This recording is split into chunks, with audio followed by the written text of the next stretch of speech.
예수님이 침례를 받고 물 위에 올라왔을 때 하늘이 열리고 하나님의 성령이 비둘기같이 내려 자기 위에 임하심을 보시며, 이게 나오죠. 보시니, 예수님 자신도 받고 또 하나님께서는 그 하늘문을 열게 하시고 더 나가서 성령이 비둘기같이 임하심을 봤다, 이렇게 가르쳐주고 있잖아요. 오늘 여기에서 예수님이 성령으로 잉태되었는데 성령을 받았다. 여기에서 성령으로 잉태된 거하고 성령 받은 건 다릅니다.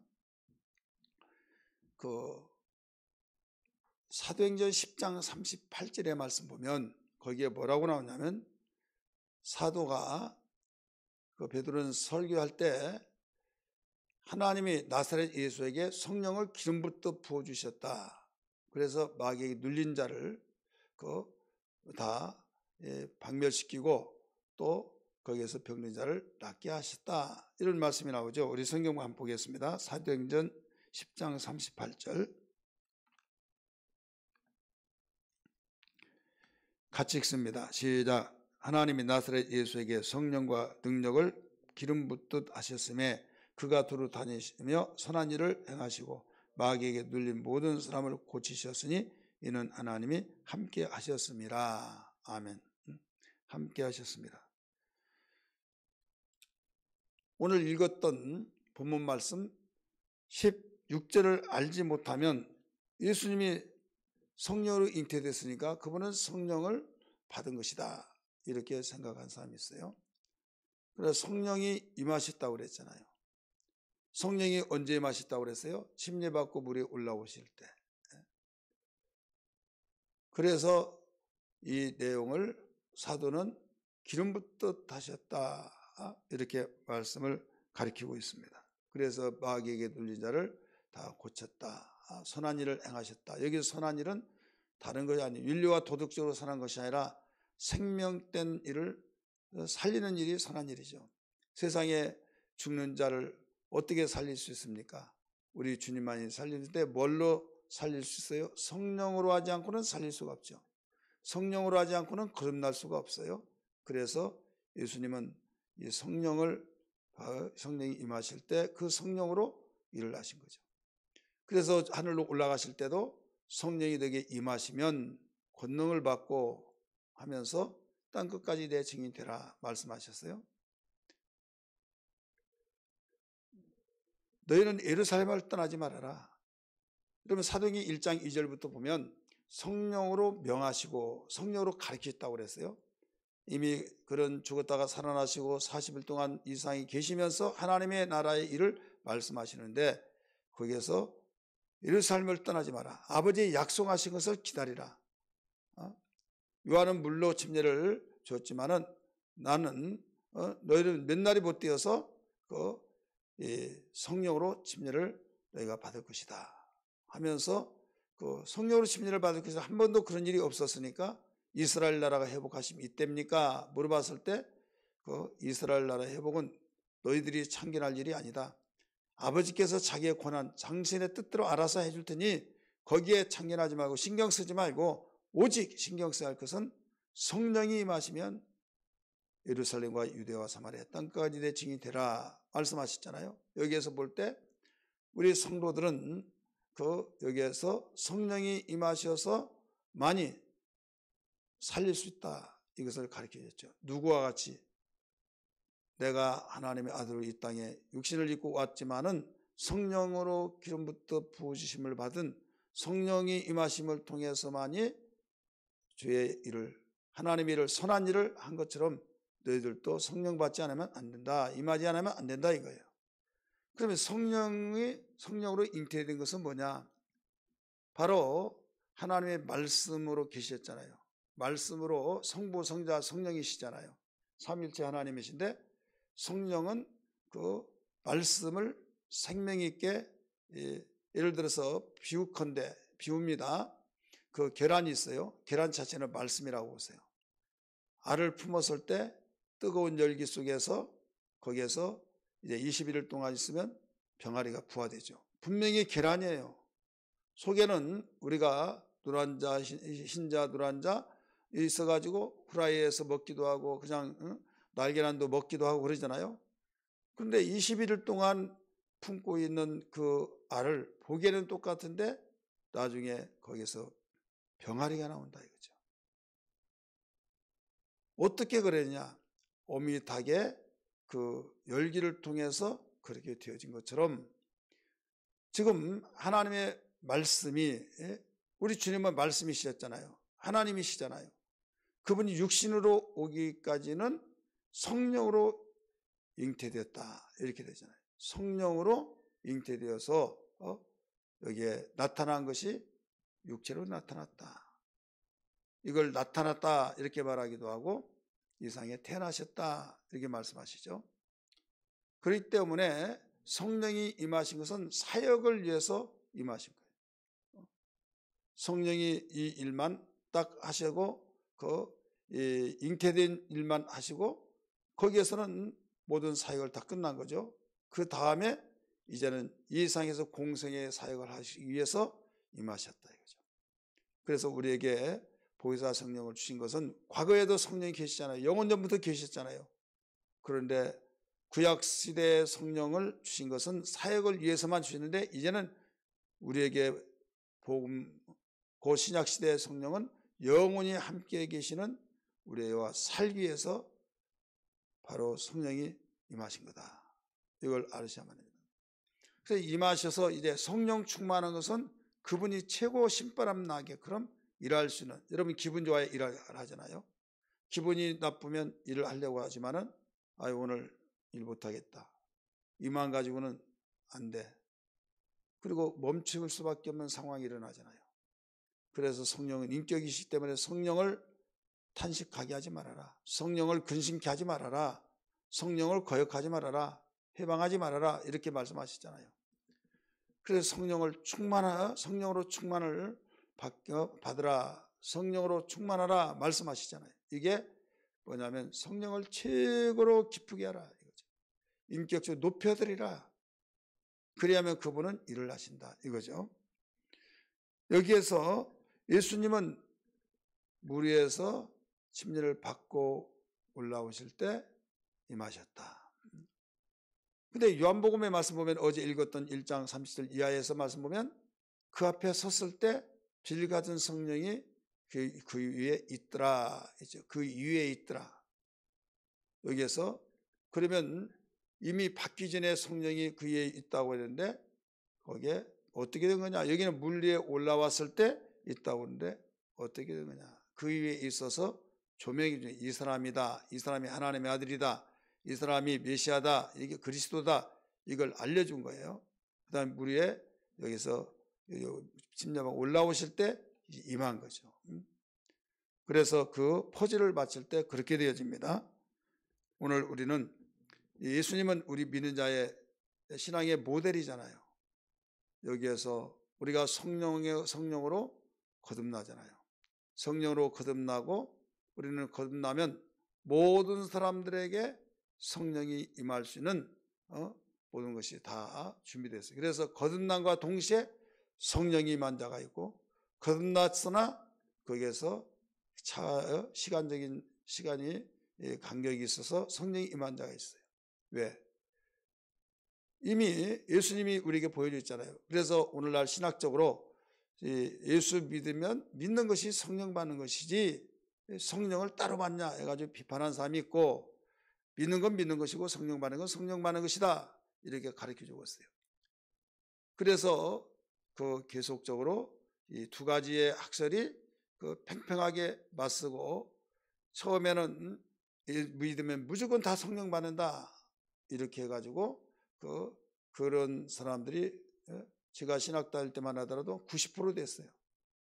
10%는 그 순복음교회만 그 오순절 교단만 그러다가 나중에 차츰 그 에베소 교회를 보고 사도행전 보니까 너희가 믿을 때 성령을 받았느냐 이런 말씀을 통해서 이제 확산되어서 한 50% 정도는 이제는 믿는 건 믿는 것이고 성령 받는 것이다. 지금도 두 가지로 이루어지고 있어요. 그런데 왜 이런 문제가 생기냐? 똑같은 성경을 가지고 그런데 우리는 어떤 사람은 이렇게 저렇게 말하면서 성경은 뭐라고 하느냐? 예수님이 우리의 신앙의 모델이잖아요. 예수님 그 성령으로 거듭난 것은 성령으로 거듭났기 때문에 내 안에 성령이 계신 것이다. 이렇게 말한다 이거죠. 그러면 예수님이 성령으로 잉태되었으니까 그 속에 성령이 계시기 때문에 그 성령이 임한 것이냐 이거예요. 아니잖아요. 오늘 본문에서 말씀 보니까 성령으로 잉태됐다고 말씀했잖아요. 잉태되어서 이 세상에 탄생하셨어요? 그러면 성령이 임하셨느냐 이거예요. 아니잖아요. 성령이 임하신 건 언제 임하셨어요? 침례 받으실 때.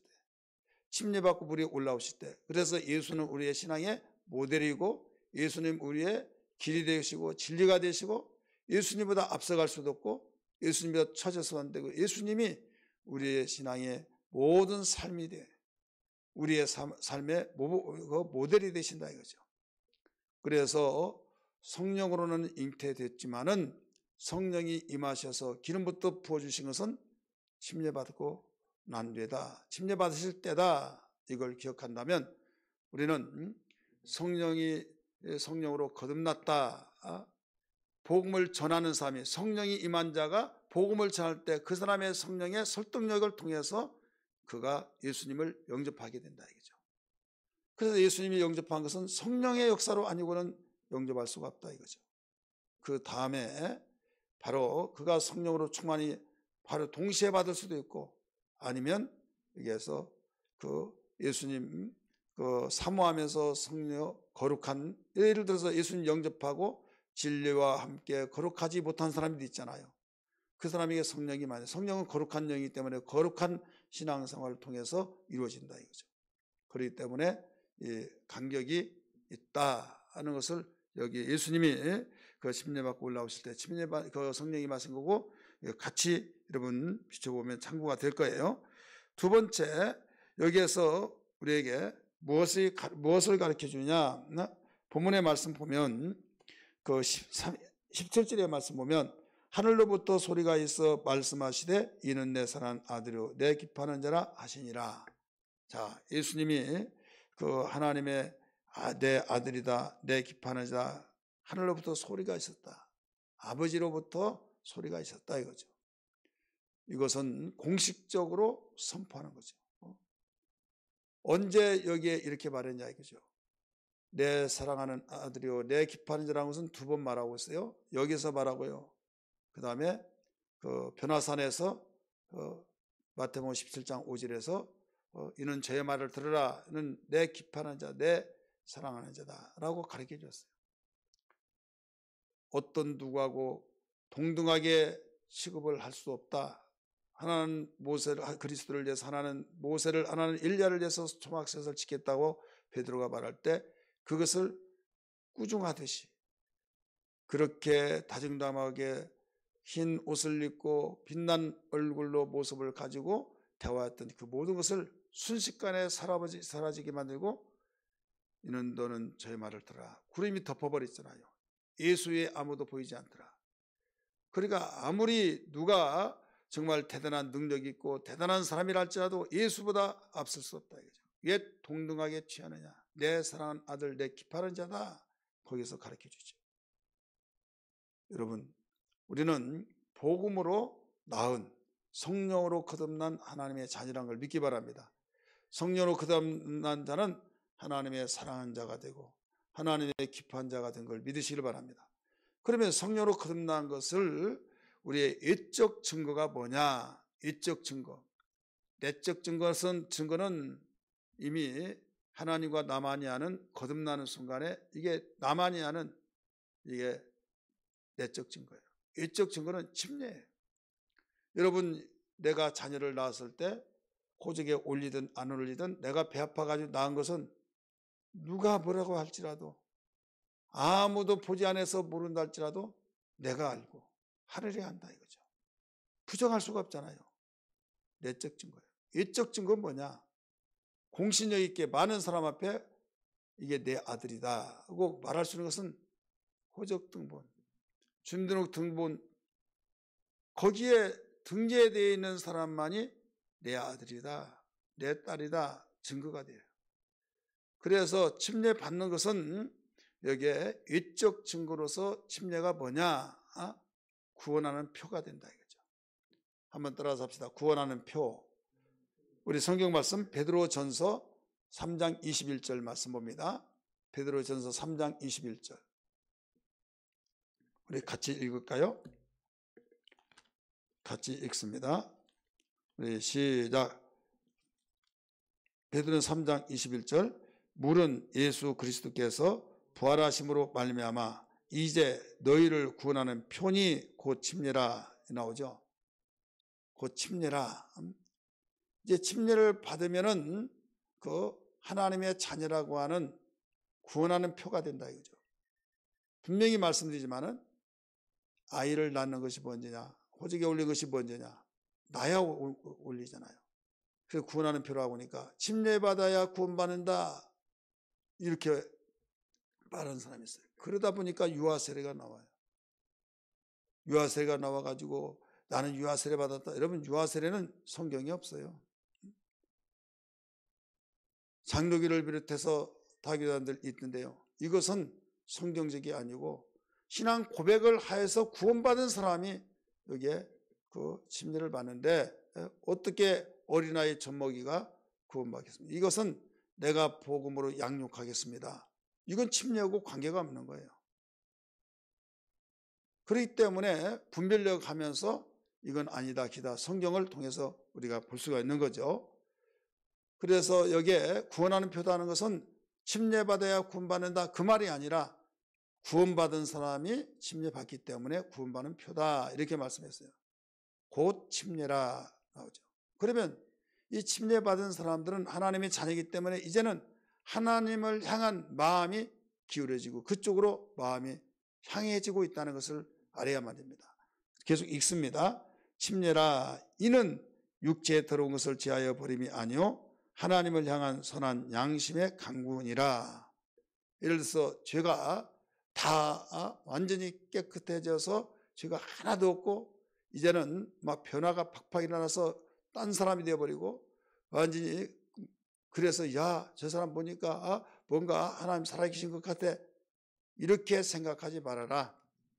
그는 이미 죄의 본질은 있지만은 거듭났다. 어떻게 거듭났냐? 죄사함을 주님이 죄값을 다 지불해 주시고 그걸 믿음으로 거듭났다. 그런데 분명한 것은 하나님을 향한 마음이 있다 이거죠. 그래서 분명히 여기서 더러운 걸 제하여 버림이 아니요 하나님을 향한 선한 양심의 강군이라. 자기만이 아는 이 증거가 되는 거죠. 두 번째 침례는 뭐냐면 그리스도와 연합이에요. 침례가 뭐냐 묻는다면 구원하는 표다. 두 번째는 그리스도와의 연합. 예수님이 내 안에 내가 예수님 안에 포도나무 가지나무 비유했듯이 나는 포도나무에 너는 가지니 내가 너희 안에 너희가 내 안에 거하면 똑같은 말이에요. 침례 받음으로 그렇게 되어진다 이거죠. 우리 로마서 봅니다. 로마서 6장 로마서 6장 3절부터 같이 읽겠습니다. 시작. 무릇 그리스도 예수와 합하여 침례 받는 우리는 그의 죽으심과 합하여 침례를 받는 줄을 알지 못하느냐예요.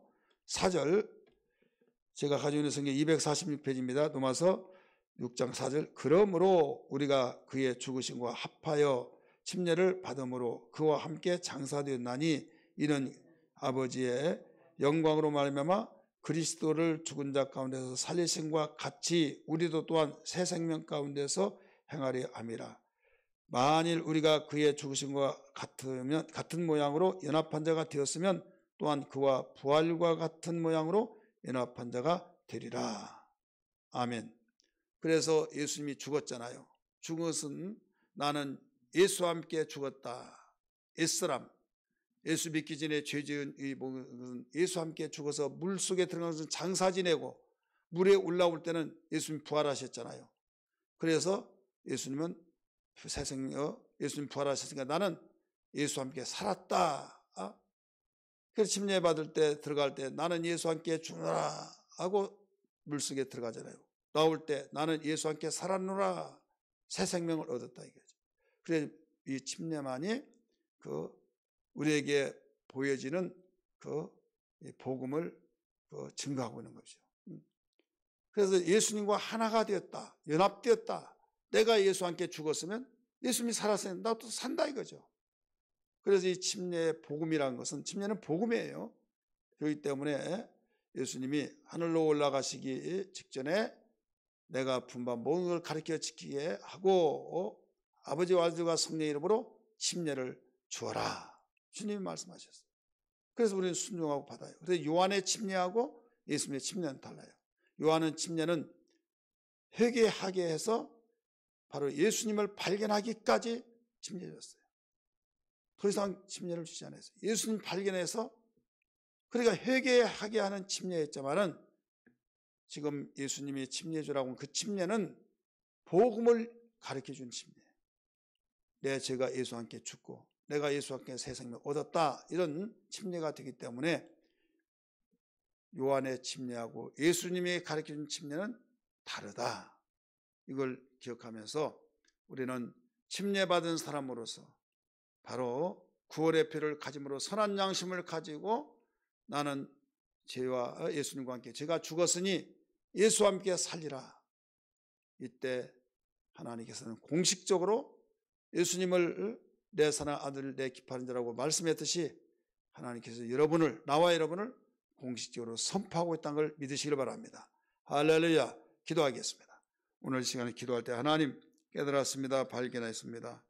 주님, 무엇보다도 이 침례 사건으로 우리에게 인류의 소망이 되었고 그리스도와 연합함으로써 우리 날마다 주님과 연합하는 능력을 주시고 어떤 가운데서도 포도나무 가지가 끊어지면 죽듯이 절대로 그리스도와 끊어지지 않게 하시고 그리스도와 함께하는 삶이 되게 하여 주옵소서. 같이 기도합니다. 주여 주여 주여. 하나님 아버지 감사합니다. 좋으신 아버지, 저들에게 귀한 시간 주셔서 오늘도 이와 같이 예수 이름으로 기도하게 하시고 하나님 침례의 복음에 대해서 말씀을 들었습니다. 예수님이 침례 받으실 때 나타난 현상, 하나님 아버지 무엇보다도 침례 받을 때 빌 같은 성령이 임하셨다고 하셨고 또 공식적으로 선포하기를 이는 내 사랑하는 아들이 내 기뻐하는 자라고 말씀하셨던 사건을 일러주신 것을 깨달았습니다. 하나님, 그러므로 우리도 성령으로 거듭나서 하나님 아버지 성령 받고 주여 저들 하나님의 공식적인 선포가 아버지 이루어진 놀라운 역사가 있게 하여 주시고 하나님의 자녀라고 하는, 하나님의 기뻐하는 아버지여 아들이라고 하는 주님 귀한 놀라우신 아버지 소망으로 살아가기에 부족함도록 도와주옵소서. 주여 가지가 나무에 붙어있을 때만이 저절로 과실을 많이 맺고 하나님 아버지께서 영광을 받으시듯이 주여 저들 항상 예수와 함께하는 연합한 삶이 되어지게 하여 주시옵고 마귀는 그 연합을 모두 갈라놓고 금이 나가게 되어지고 깨어지게 만들고 있지만 성령은 봉합하여서 하나 되게 만드시고 어떤 가운데서도 주님 하나 되어지고 연합하게 하셔서 주여 우리를 주님 항상 하나님과 함께하는 삶을 살도록 하는 걸 믿습니다. 알았습니다. 그러므로 자신을 진단할 때도 점검할 때도 항상 건강한 신앙으로 항상 유지하며 살아가게 도와주시기를 원합니다. 감사합니다. 성령여 일하여 주옵소서.